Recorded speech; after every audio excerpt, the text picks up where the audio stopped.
And I do sell these at Funk's Chicken Lick and Restaurant, the Historical Society, if you're interested. It's a book on East Hanover, Union, Swatara, North Anvil, and North Londonderry Township. It has over 200 group pictures in it and 3,000 names, which are in the back of the book, alphabetically. So if you're interested on one-room schools, just like to also say, we open the Murray School. The Murray School is pictured here. Once a year in August, weekends in August, if you're interested in looking at a one-room school, we'll have it open again in August, the weekends in August. $20. I'm presenting each one of you with one of my Blue-Eyed Six books.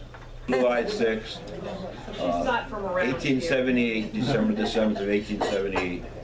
6 men, 4 of them which had insurance on a man of $8,000. They didn't wait for the man to pass away. At that time it wasn't illegal to have insurance on someone, so they drowned him in Indiantown Creek. Indiantown Creek, if you look at the back of your book, you can see where the murder scene was. You can see that it says St. Joseph Spring, B is Brandt's Hotel, C is Indiantown Creek, D is Drew's house, E is Stickler's burial site, F is Raber's hut, that was the victim. And if you'd like to go on a tour sometime, St. Joseph Spring is still, it's a perennial stream. It has a sign there, non-potable water, but you can drink it. They just don't want people coming back there and getting a lot of free mountain water. But these 6 men, 4 of them had the insurance, and one of the 6 men was my great-great-grandfather. If you look on page 1 of your book, I'd just like to briefly introduce you to who they were.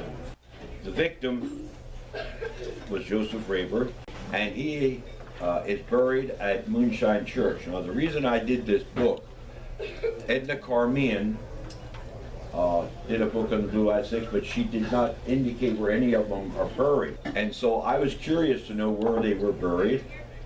As long as my grandmother was living, that was Charles Drew's granddaughter, we were not allowed to talk about this.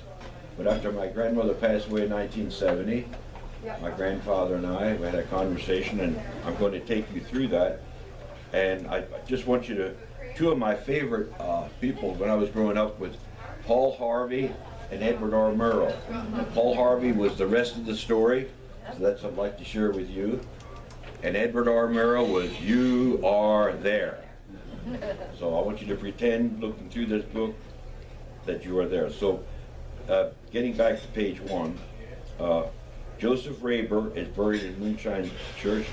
None of the Blue-Eyed Six are buried there. And so I'm just going to briefly share with you where they are buried. And the introduction is my grandfather and I visiting the gravesite. I was blessed to work at Indiantown Gap for 40 years. I was a combat vehicle inspector for a period of time for 10 years, so I could drive any place that I wanted to in the Gap. And so he and I, one Saturday morning, we took a tour up to murder scene, which is in the back of your book here. And then he also showed me where they are buried. As I said, the victim is Joseph Raber. Charles Drew, as you see, was 59 years of age. Frank Stickler was 20 at the time that he was hanged. Henry Wise, one of the people who had the $8,000 insurance on the victim. Josiah Hummel was 31. Israel Brent was 47. He was the ringleader.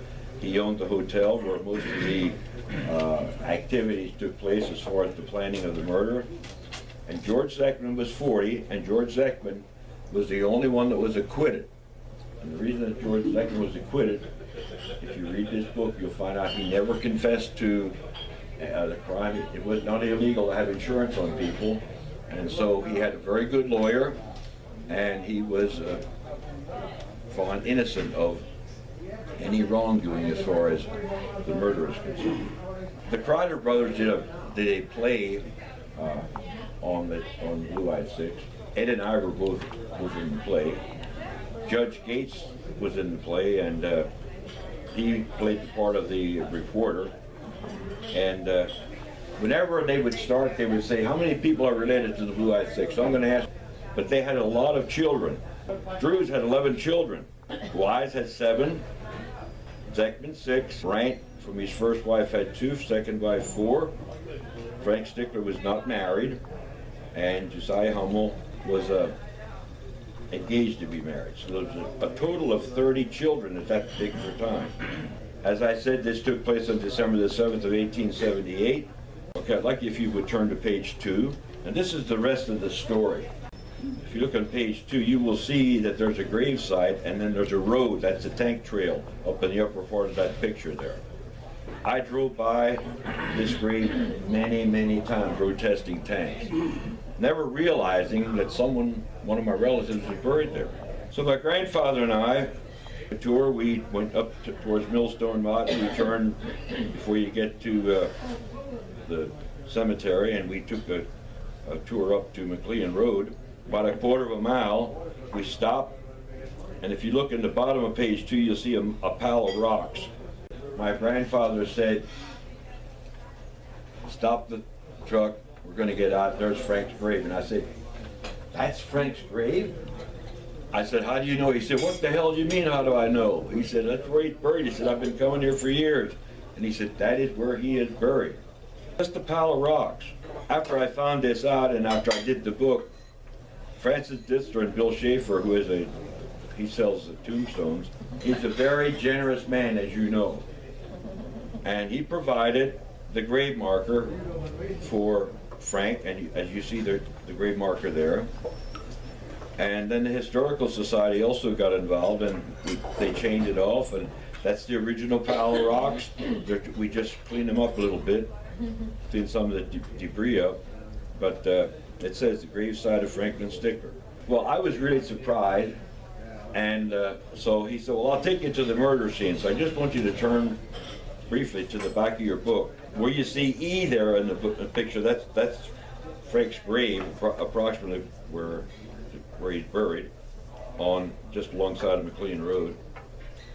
So we drove up to St. Joseph's Spring, and then he showed me where the hotel was. I have since found out, if you ever go back there, the original watering trough for that hotel is still standing. I took some people on a tour several months before my brother passed away, and a man by the name of Earl Niddick was along, and we stopped at that spot. He said, oh, there's the hotel watering trough. And I was shocked to see that over 135 years, the watering trough, the base of it is still standing. Concrete. It amazed me that that could be there that many years, just like the grave, with the stones on top. So then he showed me the hotel, and of course D is where Charles Drews lived, and C is the plank that the victim and Charles Drews and Frank Stickler walked across when Frank Stickler tripped Raber and put him in the creek. Now, this creek is about 12 feet wide. At that spot, it's only about 14 to 20 inches of water, but it is a perennial stream. This stream flows eventually into Marquette Lake, and then into Memorial Lake, and then at Harper's, it flows into Swatara Creek. And as I said, it's a perennial stream, so there's always been water there ever since I've been alive. He showed me the burial site. I want you to look at the house there, D. Notice that there's a window upstairs. And that window is where Joseph Peters and his common-law wife, Magdalena, witnessed the murder. They were looking out that window at that particular time. Magdalena was the daughter of Charles Drews. She testified against her father, as did her common-law husband. Here's the amazing thing. Frank Stickler was the youngest one of the Blue-Eyed Six. He was 19 when he committed the crime. He was 20 years old when he was hanged. He had a younger brother. His name was John. He was 6 years younger. Eventually, Magdalena married Frank Stickler's brother, John Stickler. So I was related through the Blue-Eyed Six two ways, through Charles Drews and through Magdalena, who married John Stickler. I was 10 years old in 1940 when John Stickler passed away. We called him Pappy. On page 84, they had 6 children. They named their first child Frank, one of the Blue-Eyed Six that was hung, John's younger brother. The next one was Jenny Anspach. She was my grandmother, married to Harvey Anspach. Arthur Stickler, Mary Blair, John Stickler, who was a very upright person. He lived in Lickdale, and he had a wonderful family. And Isma Woldemar. Those are the 6 children John David Stickler and Magdalena had. On page 85 is a picture of Magdalena, and above her, a picture of Frank's parents who are buried at Moonshine Church. So after finding the Stickler grave, my grandpa, which we call Lucy's Poppy, said, "I'll take you to Greenpoint and we'll show you where Wise is buried," second member of the Blue-Eyed Six. You all know where Greenpoint is. Route 443 travels north and then east, and about 4 miles from where Frank is buried is Greenpoint Cemetery. In my book, I have, if you go, you can find out how to get there. Very easy grave to find. We found Wise's grave. We next went to Sadison's Church, which is about another 2 miles away.